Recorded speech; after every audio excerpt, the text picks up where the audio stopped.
Okay, so let's take a look at the new chatbot. So I've got it published to a self-contained exe. Desktop application right now, could be refactored and put into a web page. Doesn't really matter where the text sits. It's all pretty much the same fundamental text.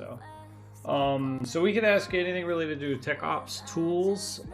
This has a database entry for every single TechOps tool that we currently have in the OneNote.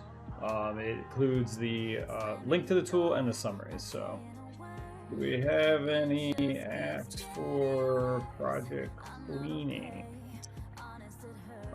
This will come back really quick now. So I basically all this is a search engine. This is the new age search engine, the semantic search engine that basically finds matches not on keywords. It finds matches on actually semantic meaning through a vector database and all that stuff. So I had this running and looping through OpenAI's chatbot, and it's slow. OpenAI is just getting their APIs getting hammered right now, so the responses were slow. This is instantaneous, so I really like it.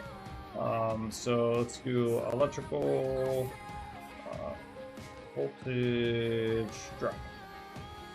So you see here to come back with different responses. So you'll see like edit parent. So this is electrical system, link electrical details, and then electrical tools calculate. So there's three different things. I actually am I added the relevancy score just so during testing we can see what those results are and kind of try to understand what's going on. So each result will come back is its own separate result. So you'll see result 1, link to the OneNote, so that'll jump you out to the OneNote.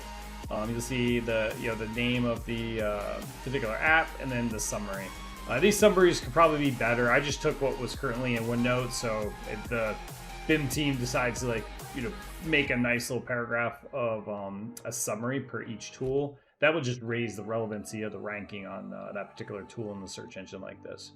And then result 2, so you have another tool that matches, and this is a link electrical detail item, and then you have a third result, which is the electrical tool calculate, and then their relevancy scores. And then at the end of every chat, I just have it kind of default to this, this little response here that just says, hey, we need to reach out to a mere mortal. You just click on this, and then this will launch the Smart Engineering Tools team channel, whatever you want to call it. So, all right, so let's ask you something else. What about a tool for pipe insulation?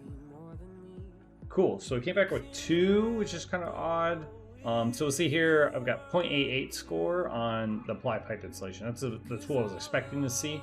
I don't know of all the tools in our TechOps, honestly. I'm not that familiar with them, but you can see here, electrical tool, not really all that relevant. So kind of interesting that that's actually coming back. Insulation, not really insulation, probably the word tool. Tool, so that's hitting 3 times, and that's coming back with 0.77. So now I can cut off the results. Right now I have it set to, I think anything above 0.7 is returning, and I'm only returning the top 3 highest rated results. So we could change that score and be like, hey, only return something that is, I don't know, 0.78 or higher, or something like that, or 0.79 or higher, just kind of tweak it. But so let's do batch printing. Cool, so batch print comes in, delete print sizes, which is also relevant as well, comes in. 0.84, this one is exactly what you expect to see. What else did I ask? Do we have something to like, oh, you know what, let's go PSW. How do I set up a project? So the natural language questions should all come back and be highly relevant. So you'll see here, project setup wizard, this is kind of the main landing page summary, then project setup wizard, and then initializing electrical tools, which initialize and setup have the same meaning semantically. So that's why that's hitting as well. In a traditional search engine, this would never show up because that keyword doesn't exist, but setup and initialize have similar actual English language meanings, semantic reasoning and meaning, so therefore it shows up. So that's why this search engine is kind of like the new kind of wave or future, if you will, of search engines.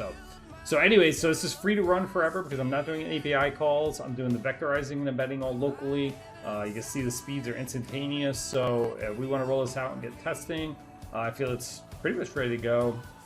I also have a little text-to-speech button up here, which I'm going to remove. It's just, I was just messing around. It's silly from a previous app. But yeah, then I haven't tied these in yet. But what I plan to do is if we want to record, whether the results are positive or negative from the user, we can do that. And that's basically what I call reinforced human learning.